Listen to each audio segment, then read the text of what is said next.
There we go. Sorry, I had a brain fart for a second. So you reached up there to hit the button. It's like, are you gonna? Let me think about it first. Let me think about it. It's like you were finding your center. Like, I gotta find my zen, man. This delicious cherry Coke Zero. Oh, I love it when we're really, really, really excited for a movie. Can't wait for it to come out, and it's out. And we go see it, and it's just as awesome as we thought it was gonna be. Yeah, I don't know how many times we've seen trailers for stuff. It's like, that looks like it could be good, and it's either, like, sometimes it's crap, and then sometimes it's just like, it was okay. Like, there was some parts in the middle I didn't like. But man, the darkness was shit. You were so looking forward to it. But no, like, this one was exactly what I hoped it was gonna be. Sometimes, you need to go see something like Green Room, which is awesome and gritty and violent and intense. And then other times, you just need a fucking great Shane Black movie. Yeah, you need something you can go to. It's fucking, like, the dialogue is sharp as shit. Like, the actiony bits are very interestingly done, but it's just, on top of everything, it's fucking fun. Yeah, it's fun. Like, it's funny. Even some of the violence is funny in it. Like, there's a couple of times in this movie where I like it when an action comedy will touch on this. When two people are fighting and a gun goes off, someone might get hit in the background. That poor fucking woman who just happened to live next to this movie. Yeah. And then at the Earth, Wind, and Fire party, when the poor like Sasquatch on stilts just takes it to the chest. They fucking shot the geek, man. Yeah, they finally got that filthy animal. Finally. Which, considering that movie was, like, this one was set in, like, 77. 77. I mean, if you go by that logic, I mean, really, the hunt didn't take all that long. Yeah. They found him fairly quickly. And he was in the Hollywood Hills. He got out of the woods. The 45-minute masterpiece, The Geek. At that fucking, like, party at, like, that porn producer, though, like, it's like this is the kind of guy who would have probably, like, it's like, yeah, I've got, like, $300 in a weekend, let's go shoot The Geek. Yeah. I got some land over in the woods. I got a rug we could use as a geek costume. Yeah, like, we'll just film over here, like, if we don't angle this way so you see this house, and, like, you don't angle this way, you get the fucking freeway over there, like, yeah, we're good, just frame it this way. Yeah. Just add some narration. We can sell it as a nature documentary. Hell, the porno movie they're looking for in this film is a message porno film. They got to get their political message out there. How do you do it? You throw some fucking in there. That's how you listen. Look, we wouldn't have known about Watergate unless John Holmes wasn't getting his dick sucked first. That's what roped us in. That is a fair point. It took Johnny Watt investigating Watergate. I've seen All the President's Men. Maybe not the version everyone else saw. That looked too boring and confusing. Johnny Watt, I can follow this. It is usually pretty straightforward. Yeah. Got All the President's Men or Jade Pussycat. I mean, it's even got go with Johnny Watt. Yeah, it's even got a better name. Yeah, it absolutely does. All the President's Men, I know what that's about. It's about all the President's Men. What's the Jade Pussycat? I gotta find out. How do I find out? I watch it. This is, goddamn, I love Shane Black movies. I fucking love Shane Black movies. Like, what I love so much about his writing, other than the dialogue, is just fucking solid and funny. His actors play off of each other, so he is fantastic at directing actors. Oh yeah, like seeing Russell Crowe and Ryan Gosling, and it's like, why haven't these two worked together before? Like, their dynamic is fucking great. I hope there's more of these movies. Well, in the fucking Kid too, man. Yeah, like, she was a fucking solid actor. Yeah, the great thing about Shane Black movies is you can certainly tell when it's a movie that he's written. A lot of them do have similar themes. A lot of them have buddy themes. But they're all distinct in their own ways, because while it's a couple people who a couple of characters who wouldn't normally be together, but they are put together in this situation where they have to solve something, each one of these characters, one, feels like a real human being, and they're also all different. The characters in this movie are not Riggs and Murtaugh. Riggs and Murtaugh are not Bruce Willis and Damon Wayans from Last Boy Scout. And no one is Robert Downey Jr. and Val Kilmer from Kiss Kiss Bang Bang. They're all completely different people. They're all their own individual. Sorry, I just remembered that Val Kilmer's character was Gay Perry. Yeah. Even the little girl in this movie is, you remember, like, Joe Hallenbeck's daughter, Danielle Harris, in Last Boy Scout, who was also kind of thrown into this investigation they're solving. Both radically different characters. But I like that the kid, though, like, she's not written like a kid. Like, she's... Neither was the Danielle Harris character. Yeah, exactly. Like, it's like he wrote a third lead for the film, and he's like, this could either be a wife, a girlfriend... I don't know. It's like, you know what? Fuck it. 13-year-old girl, go. Who doesn't want to see Russell Crowe killing people? He's got to solve this shit. Like, someone can fucking try kidnapping this girl, or just straight up trying to murder her. But man, she just doesn't want him to die. But she keeps more of a level head about things than her fucking dad does. Oh, who has a crush on the person who turns out to be the villain, and is still like, it can't comprehend it in his head that Velvet Smooth holding a gun up to him is like, no, this isn't you. No, she's not a murderer. She's pointing a gun at it. She just told us she has killed 3 people. Down on the inside. In the inside, she's not a killer. So it's like one person. All right, that might be an accident, but by the time you hit 3, you're doing it on purpose. And when she gets knocked out, he comfortably rests her head on a pillow. He's in love with this woman. She could do no wrong in his eyes. It's like, that briefcase, someone must have switched it out when you weren't looking. Yeah. Took all the money out. Hell, when he's talking to her on the phone, before the movie reveals that she's the villain, when he's talking to her on the phone, he's like, oh yeah, we got the person you're looking for, like, right here. She's like, oh good, I'll send the family doctor over. I would like to think that John Boy in this movie is actually supposed to be Richard Thomas. Like, he's like Chuck Barris, you know? He films the Waltons in the afternoon and goes after porn stars at night.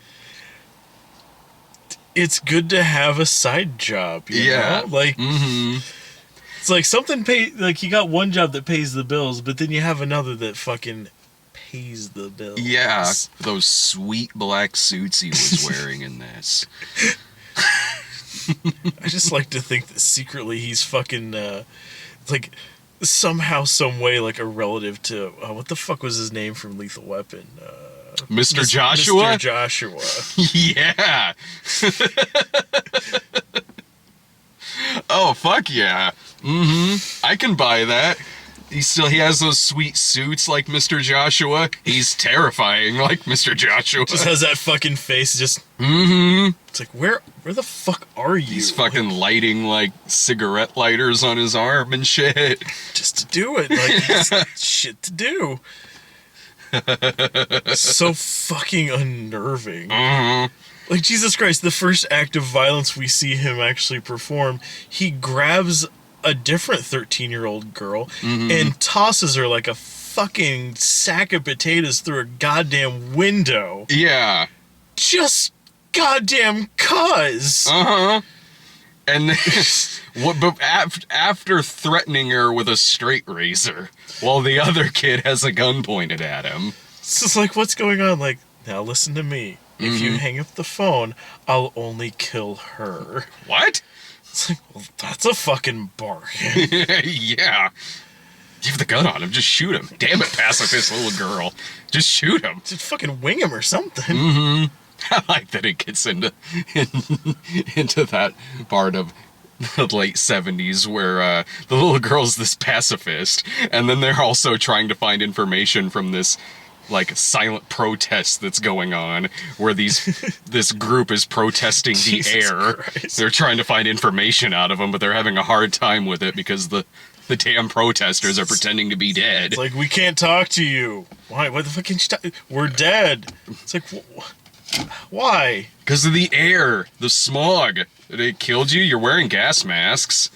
All right, who here wants to make $20? Body raises his hand. I fucking loved this movie, like, cause it's just it's smart. Like, it at no point does it ever feel like it's playing something easy or like going out of its way to like hit a joke or something like that. Like it all like you said, like everybody feels like an actual person. Like everybody in this is fucking flawed to shit. Shane Black writes these to not just on a shallow level be they're a mismatched pair, but now they got to work together. Like, no, he gives them a past. He gives them a backstory. He gives them flaws. They're real people. They're Ryan Gosling is a hardcore alcoholic in this movie, and because it's, you know, an R-rated action comedy and also takes place in the late 1970s, the movie lets him be a chain smoker too. Yeah, he's almost never not smoking, and it's and I know I've mentioned this so many times, but it's always so weird, like thinking of all the movies where like they can't, like they intentionally like feel like they can't have someone smoke, or like there's always some reason. Like I forget what movie it was. Like there was some character, like the entire movie, like he just kept trying to like have a cigarette, and like something would always fucking happen. Assault on Precinct 13. Lethal Weapon 3. Chew on this onion. But yeah, I was like, you know, like, finally gonna do this. Like gets knocked off, hits a pool. Like, fuck. You know, it's like always like some shit. Like, but no, it's weird when like they can just do that. And, well, fuck, like the end of the movie, like like Russell Crowe, like sitting there like in a bar, not even with a glass, just drinking a bottle of Captain Morgan. Yeah, and it never sets up why he doesn't drink, but it routinely shows that he is not a drinker in this movie. And then at the end, there's like, I don't know, like they're all gonna get away with it. Like, fuck, this whole thing is fucking pointless. It's getting fucking trashed in a bar. It's like noon. Yeah. Well, the good news is you're back to drinking again. Yeah. Yeah, and that's played as like a positive. It's like, well, it's nice to see you drinking again. It's like, glug glug glug. Drinking rum at some weird fucking like Mexican restaurant on Christmas morning. It's Shane Black. So there's got to be Christmas in there somewhere. It's like, this is the dumbest way this could possibly end. But it's so perfect. It's perfect. And they both have an ad in the paper now with the two of them with their like newspaper drawn faces advertising their nice guys agency. Terrible drawings of them. Oh, it's so good. I want to see. I want to see more of this. I want to see more of these characters. I want more of these guys. Yeah, I mean, like, you know, of his movies, like this is definitely one like I would absolutely be okay with seeing a sequel to this. Yeah, yeah. Like some of them are like just a solid film as it is. Like I mean, there's a lot of like a lot of similarities between a lot of his films, a lot of parallels, but like, you know, this one has like a really similar sort of feel to me as like Kiss Kiss Bang Bang. I think, you know, with the setting, with kind of the situation, like, you know, trying to find somebody like an odd, you know, like it has a lot of like similarities to me. Like I think like of all of his films, like these two would make a good like double feature, you know, and But yeah, with that one, like I felt that was a very like final, like it was a very complete story. Like, Yeah. it's like, yeah, I mean, if they made us like, if they had like, yeah, this was great, let's do a second one, like I'd still watch it. Yeah, but totally. it would feel like unnecessary. And I mean, I'm not saying like this one needs a sequel, but I would be perfectly fine if he came back and like revisited these characters. It would be completely something that I'm okay with. Or the same with like The Last Boy Scout. Yeah. Like that one, like great film. Yeah. Fucking Oh, love that absolutely. movie. But it would make no sense to do a sequel. No, like what's Bruce Willis and Damon Wayans are gonna start solving cases now. Yeah, like it would make zero fucking sense in the world for those two to keep going, or like it'd be one of those situations like that I know they've done like so many fucking times before with like other films where it's like, it's like, oh man, it's been like 5 years since I've seen you. I'm so glad we decided to take this trip from California all the way to New York City, and then something crazy happens. In this, with the setting being 1977 too, you could take this into like 78, so you could take this into like the early 80s. Yeah, like that would be so cool. Like follow it up with like, it's a little while later, like see where these fucking guys go. Like I'd be totally fine with that. You could get into like kind of like early Miami Vice territory with like some of this like all the stuff that they were solving on that show, whereas this being in 1977 and the tone that the movie's going for has a plot line that deals with pornography, that deals with 70s porn, disco. It's a very topical movie for 1977. Like, yeah, like it's kind of like if Shane Black wrote the Paul Schrader movie Hardcore, because what they're both drawn together because they're trying to find this girl who has to do with this pornographic film that has been made that might expose some politicians due to the message that they've put inside of this porno. Kim Basinger is the girl's mom, and she's crooked, and so the daughter thinks Kim Basinger is sending out this hitman named John Boy to basically murder everyone who's been involved with this movie. And so far, everyone who's been involved with this movie has been murdered, except for this one girl who was in it. So it kind of does make you, it's like they still think she's crazy, but I'm like, you know what, like everyone she knows that has worked on this is completely dead. Like, it's not a stretch to, be able to be like, okay, you know what? I can see why she's understandably kind of, rattled by this. Yeah. Like, yeah, she's been like hiding out in people's houses and shit, like all throughout the hills. It's like, you know what? That makes fucking sense.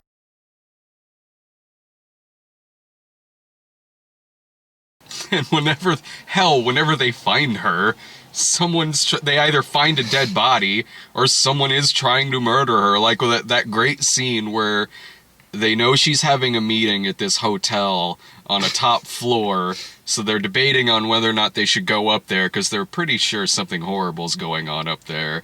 And then they take this elevator ride up to this top floor in this hotel, in which the doors open, there's a man whose throat's been cut, who isn't dead yet. Just trying his hardest to keep all this shit in there, but oh man, it's hard to hold that in. You just hear, pew, pew, another body just flies out into the hallway. They calmly back into the elevator. You see the elevator going down, and some guy just falling to his death. Fucking Ryan Gosling making that face like, like, nope, just gonna fucking pretend that I did not just see that. Just no fucking way. Oh, his physical humor in this is fantastic. Oh yeah, oh god, yeah. Just these spastic moves he's making. The part you see in the trailer where he's in the bathroom stall holding this gun up to Russell Crowe, but he drops a cigarette in his lap and he's trying to stomp it out, and he's trying to pull his pants back up while still keeping a gun on him. He's flirting with this this woman at this porn party who's wearing an Indian headdress, and she's pretending to boom, boom, like flirting with him, like making fake shots at him, and he's but then just takes a dive off the rail and falls down the hill. On account of his rampant alcohol problem. Yeah. Even the shootouts have him doing really good, like where he's using that car as a cover when John Boy is shooting at him, but Jesus Christ, doesn't realize the car is on one of those rotators. It's on a fucking, like, yeah, they're at a car show, so this car is up on this giant carousel. Fucking sits there for a second, like, braces himself, jumps back up. He's pointed absolutely the wrong direction in full fucking view. It's and like, son of a bitch, man. Like, come on. He has this high-pitched scream in the movie. And here's a character whose alcoholism is so bad, usually his 13-year-old daughter has to drive him places. And then the one part of the movie where he is driving, there's this, he falls asleep at the wheel and has this drunken dream sequence in which it's a self-driving car, and there's a giant killer bee in the back, voiced by Hannibal Buress. I mean, that's what I think of every time I fall asleep when I'm driving. You just want that self-driving car. I do not ever want to be in a self-driving car. Oh, come on! I saw a thing in the news earlier. They're like Pittsburgh or somewhere. Like they're testing out like a self-driving car for Uber. I will never trust something like that. Oh, come on! You want to take Johnny Cab? Well, Johnny Cab like has artificial intelligence. He's practically people. I mean, he definitely looked like Richard Picardo. Yeah. Mm-hmm. I'll trust Johnny Cab. I'll trust autopilot, the autopilot from the Airplane movies to fly my airplane. But not like the big like self-driving truck that Schwarzenegger had in The Sixth Day. Push a button and like the steering wheel like collapsed down. Or the self-driving cars from Minority Report that go up. Oh, it's fucking sideways bullshit. The side of the buildings. You know, that I can wrap my head around that, because it really seems like there's something attaching the car to something that's maybe underneath the underneath the road, like a roller coaster. It just takes you up right to your apartment. I love that movie. I love Minority Report. I think that show has already been canceled. Yeah, I don't know if it got canceled, but it definitely got not renewed. That happens. Isn't there already kind of a Minority Report show with that, what is it, person of interest? Is that kind of the plot of that show? I'll be fair, like, I have meant to a few times try watching that, and I still haven't gotten around to it. I hear it's good. I'm just not up for procedurals. But, yeah, I think that's more, I think that's more like them basically just, like, spying on everybody through, like, cameras all over the place. Oh, okay. And, like, hacking things. I'm wrong. I've never seen it, sorry. I've never seen it. Maybe this will get turned into a TV series on HBO. Weekly Russell Crowe and Ryan Gosling. Honestly, that'd be perfectly fine with me. This is my favorite Russell Crowe role since like The Man with the Iron Fists. Not a good movie, The Man with the Iron Fists. They're not great anyway. But goddamn, every time Russell Crowe was on screen in that movie was solid. I never got around to watching that one when it first came out. Mm-hmm. And I keep thinking to myself, like, I should watch that, like, every time that I have Netflix up, and I'm like, it's like, hey, you should watch, like, Man with the Iron Fists 2. I'm like, I forgot that's a thing. I should probably watch the first one. And then I never get around to watching either. Also, like, oh shit, somebody just got pulled over. Oh man, did Van Guy get in trouble? No. Somebody else. Someone reported all the bodies and van got God damn, I love that from last time we were here, and just that creepy driving in the back. I still have no idea what the fuck he was doing. Pulled out, drove here, came back. Mm-hmm. It's like... He wanted to make sure we didn't hear the screams. Drove all the way over there like, can you hear that? No, you really can't. Huh. Man with the Iron Fists. I could recommend watching that like on Netflix just for Russell Crowe. Most other shit in that movie is bullshit, but goddamn, Russell Crowe is so fucking good in that. He's good. He's so great in this movie. Like, I just kind of believe that Russell Crowe is like this heavy in real life. That he just goes around just like, you want to hire Russell Crowe to beat up some people? He'll do it. I've seen it in the news that he'll kick somebody's ass. Yeah. And I like the concept that like how like he's making a deal with the daughter, like the first time not the first time, but like the second time she meets him. It's like, wait, you beat people up for money? I got $30 if you want to kick the shit out of my friend Janet. What's her name? What's she look like? It's like she's tall, like really tall. Ryan Gosling, like this is a conversation you're having. It isn't happening.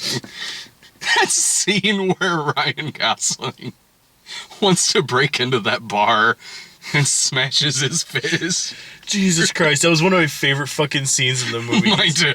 He's trying to get some fucking information, and he's trying to be all cool, and like there's like some narration going, and he just goes up to the back of this bar. It's got like a door with like a like a 6-panel window in it, and his plan is just wrap a hanky around his knuckles, bap, knock out the glass, reach in, boom, you're inside. Except he's a goddamn idiot in this movie.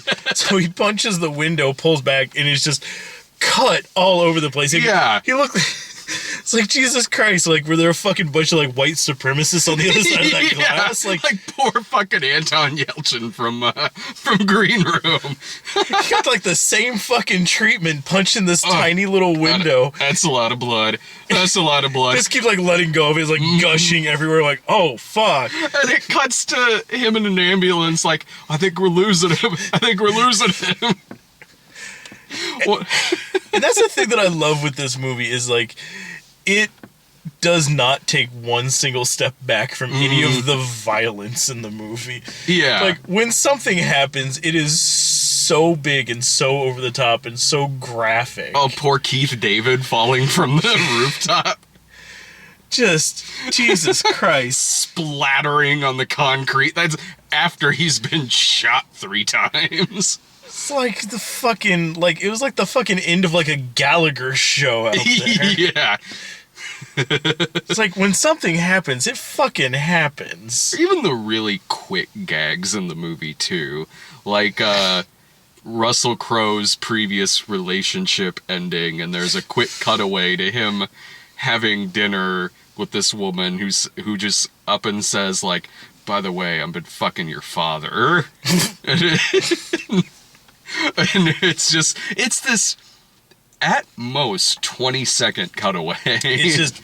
Yeah. And Russell Crowe just doing this spit take and what?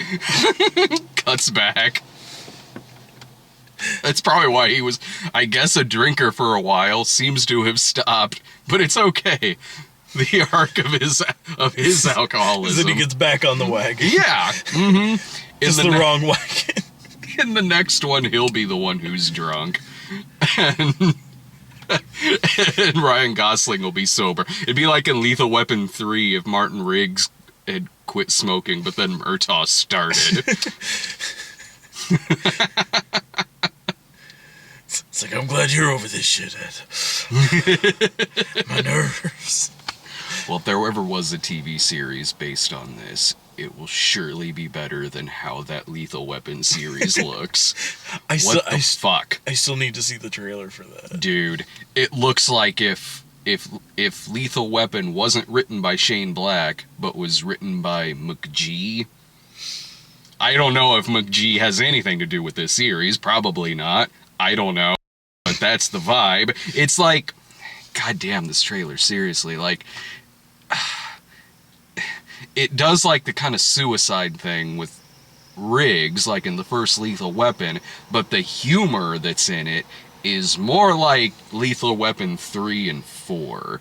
It's weird because it's got this scene in the trailer where Riggs is stopping a bank robbery, and it's not like that deleted scene from the first one where he's stopping that shooter, where he kind of puts his that deleted scene. It's not like that. Like in this, like one of the gunmen puts his gun up to his head and he grabs it and goes like, "Go ahead, man, just shoot. Like, just shoot."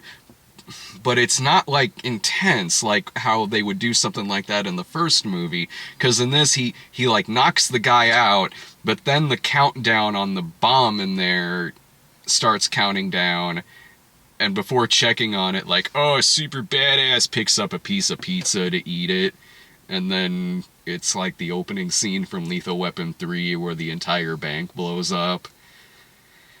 God damn. What the fuck? This looks so bad. So bad. And I like the actor who plays Riggs and other things, and Damon Wayans plays Murtaugh, but Damon Wayans is not Roger Murtaugh. No, they should have got Mac. Yes, that is a way better Lethal Weapon product. Whether we're talking about Lethal Weapon 5 or 6, those are better Lethal Weapon products than this thing looks. Like, crap.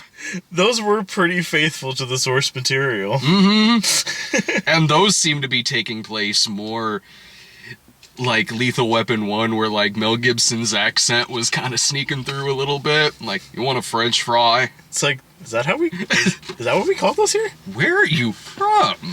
He's crazy. I'm so glad that this movie was crowded. Yeah, I mean, at the same time, like, I hate, like, whenever we go in, it was like, fuck, now we gotta find a place to sit. Mm-hmm. But at the same time, like, yeah, I'm glad that, like, it had a big turnout, because I like when movies that I like, like, you know, do well, and maybe it convinces people to, you know, make more movies that I will like. I like that there's more people, way more people at this than Angry Birds last night. Granted, we were at Angry Birds at a 9:30 p.m. showing, so that could still do really well over the weekend. Just the only people in that theater were me, Allison, and an old guy by himself in the very back. Just had shit else to do on a Thursday night. Nothing else to do. Angry Birds in 3D. That was his night. It's like the older version of the guy who was in the back of the theater by himself when Allison and I went to go see The Road Chip. Who the fuck are all these people going to these terrible movies to just sit sit alone at the back of the theater? At least when I've done that, I have an excuse. I'm talking about it afterwards, like me sitting in the back alone watching Blended. I didn't like that day at all. Shitty fucking movie. For me sitting there by myself watching Old Fashioned.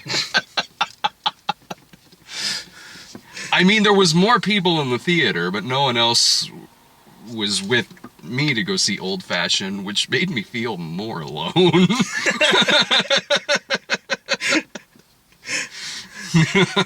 Yeah, I can see that being the single guy at a couples movie.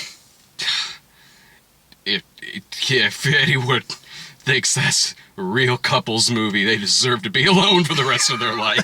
Fuck that shit. That's a couples movie if you're Norman Bates. Did you ever sit through Old Fashioned? You should. You should. It'll make you puke. Oh, good. Remember that the next time, like, oh man, I think I drank poison. Sit and watch Old Fashioned. That'll help me throw this back up. It's like, oh man, I drank too much. Like, I feel sick. Like, if I could just throw up, I'd feel better. That'll do it. Play. Mm-hmm. It'll be the scene where he takes the woman to practice cutting up baby food on their first date. That happens. What a romantic. Uh-huh. Yeah. Him and Ted Bundy. Ted Bundy's got one up on this guy, though. At least Ted Bundy had looks. Yeah, I hear he was quite the charmer. Yeah. God. I would this is definitely one to go see at a full price. This is The Nice Guys is the fact that we've half been talking about the movie, half talking about Lethal Weapon the series, Old Fashioned, the Jade Pussycat. And you gave a fairly complete review of The Man with the Iron Fist. And The Man with the Iron Fist. That proves to you right there that we are saying to shelve out whatever the cost is at the theater you're going to. You can tell how much we like the movie by how little we actually talk about it. That's very true. Well, next week is Alice Through the Looking Glass and X-Men, I think. I think X-Men's next week, too. One of those I wouldn't mind seeing. Alice it is. Futterwhacking is back. Fuck fucking you. I had forgotten about You forgot about the futterwhacking? How? God damn it. When me, Jillian, you, and Sarah went to go see that, Sarah and Jillian are in the middle, you and I are on opposite sides, the futterwhacking happens, and Jillian and Sarah then said it was like sighing in stereo, us simultaneously taking off our 3D glasses and just, what the fuck? That's one of those movies I watched from down here, like, So did I. It's like eventually I'll die or this movie will be over. Either way, I'll be happy. You know they'll bring that shit back in the second one, probably. Well, because why wouldn't you? Futterwhacking shit. Fuck that. The cops are still over there. Yeah, they're coming for you next. Fucking asshole. Look, I ghost wrote that movie. You can't prove it was me, other than this tape. Evidence. Shit! They'll fix it in post. See ya.